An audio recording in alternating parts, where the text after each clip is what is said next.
You wake up in a cell that smells like blood, sweat, and human waste. The iron bars are cold. Your wrists are chained. Somewhere above you, 50,000 Romans are screaming for entertainment, and you're the show. Welcome to being a gladiator in ancient Rome, where fame comes with a sword in your gut, money comes with permanent injuries, and retirement usually means death. This isn't a movie. This is what it actually felt like to fight and die for the amusement of an empire. Tiro, the fresh meat. You're a tiro, a novice gladiator. You might be a slave, a prisoner of war, a criminal, or just someone so desperately poor you sign a contract to become human entertainment. Either way, you're at the bottom of the most brutal professional ladder in history. You're housed in a ludus, a gladiator school that's part training facility, part prison. You sleep in a tiny cell with other tyros. The food is better than what most Roman poor people eat because your owner needs you to build muscle. But it's still bland barley, beans, and occasional meat. Your livestock being fattened for slaughter. Training is relentless and humiliating. You're assigned a gladiator class based on your body type and your owner's business strategy. You drill with wooden weapons for months before you touch real steel. Your trainers are retired gladiators who beat technique into you with canes and fists. Mistakes earn you lashes.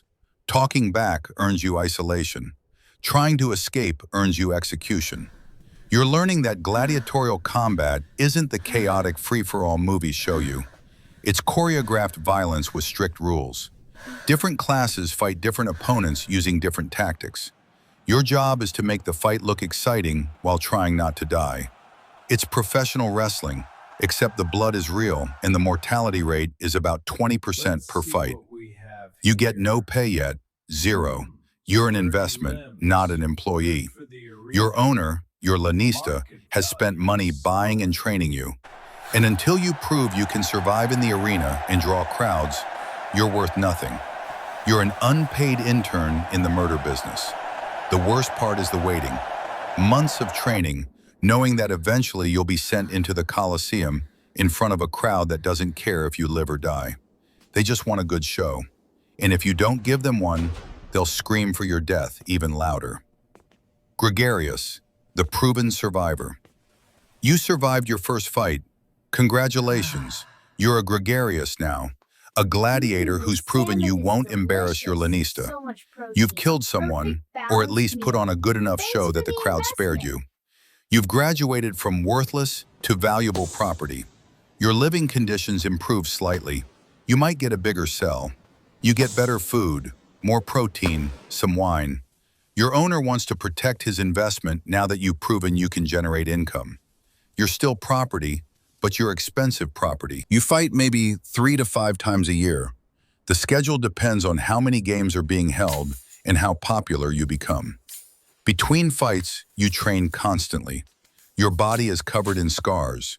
You've probably lost teeth, maybe fingers. Gladiatorial combat causes injuries that never fully heal, and you're accumulating them like a factory worker collects chronic pain.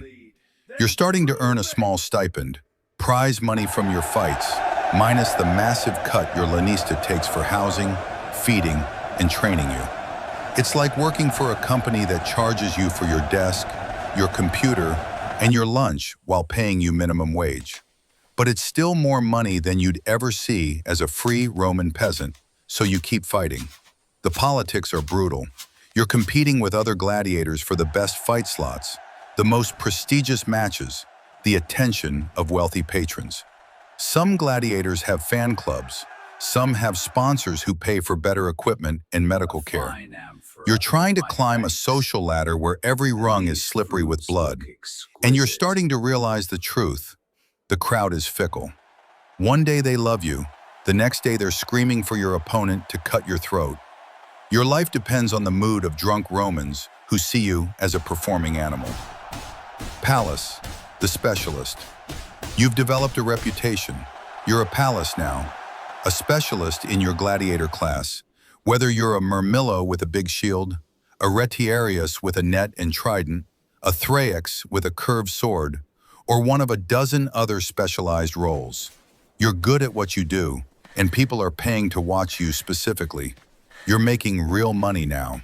After fights, wealthy Romans send you gifts, wine, fine foods, sometimes even money. Women proposition you despite the fact that you're technically a slave or infamous, legally disgraced. Gladiators occupy this weird social space where you're simultaneously despised and sexually fetishized. It's deeply uncomfortable. Your fights are more theatrical now.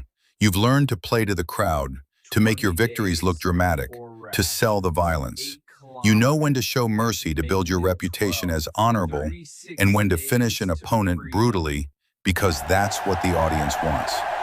You're an actor playing a killer, except the killing is real. The medical care you receive is surprisingly advanced.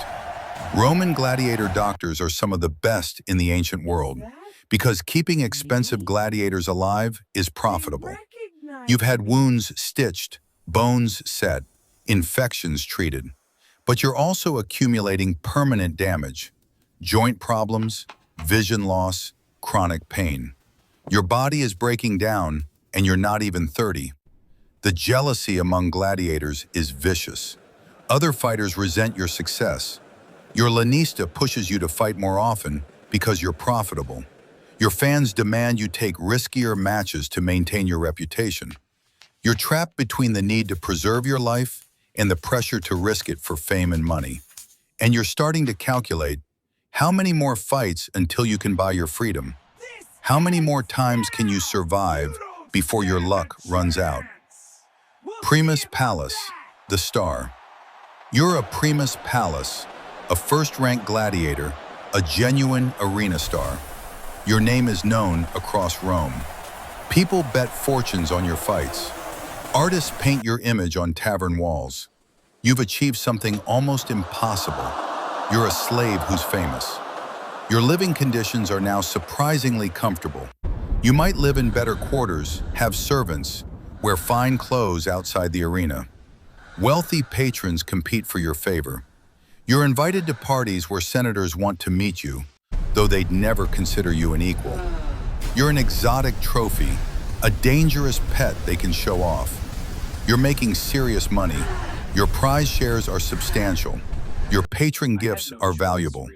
You might actually be able to afford to buy your freedom if you survive long enough. But survival is getting harder because you're fighting the best opponents. Every match is against another skilled, desperate fighter who wants your position. The pressure is crushing. You're expected to win spectacularly. A boring victory damages your reputation.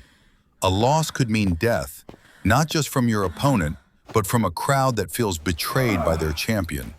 You're performing constantly, even outside the arena, maintaining the persona that makes you marketable. You've killed a lot of people by now. You remember some faces. You try not to remember others. You tell yourself it was them or you, that you gave them honorable deaths, that this is just how the world works. Some days you believe it. Other days you wake up hearing the sounds they made when they died. Your body is wrecked. You're covered in scars. You've broken bones multiple times. You move with chronic pain. You've seen gladiators crippled by old injuries, unable to fight, but also unable to afford freedom. You're racing against your body's deterioration, trying to earn enough to escape before you're too broken to enjoy it. Rudiarius, the freed champion. You did it. You survived long enough, won enough fights, earned enough money or favor to be granted the rudis, a wooden sword symbolizing your freedom. You're no longer a gladiator. You're a rudiarius, a freed champion. You made it out alive. Except you're not really out. Most rudiarii become trainers at the ludus, because what else are you qualified to do? You've spent your entire adult life learning to kill people in choreographed combat. You have no other skills. You're too damaged to do physical labor. Your only value is your experience training the next generation of human entertainment. So you stay in the system that almost killed you, teaching scared tiros the techniques that might keep them alive. You watch them make the same mistakes. You watch them die in the arena. You've become complicit in the machine that ground you down. Some rudiarii get rich as trainers or arena managers. Some marry well because of their fame, but most end up bitter, broken men reliving their glory days while their bodies fall apart from old injuries. You survive the arena only to discover that surviving doesn't mean escaping. You still have nightmares. You still hear the crowd. You still remember the faces. You won your freedom, but you paid for it with pieces of yourself that you'll never get back. The Empire took your youth, your health, your humanity, and gave you back your legal freedom. It doesn't feel like a fair trade. The truth. This is what it meant to be a gladiator in Rome. From terrified Tiro to damaged rudiarius, every level was brutal. Most died young. The ones who survived carried physical and psychological scars until they died of old age complications from arena injuries. The gladiatorial games weren't noble combat. They were industrialized human suffering designed to entertain the masses and enrich the lanistae who owned the fighters. The fame was real, the money was real, but so was the trauma, the exploitation, and the body count. The gladiators who achieved freedom and fortune were exceptions in a system designed to consume human lives for profit and entertainment. They were the lottery winners in a game where most tickets ended in unmarked graves outside the city walls. This was gladiatorial combat, not the Hollywood version, the reality, and it destroyed almost everyone who entered the arena.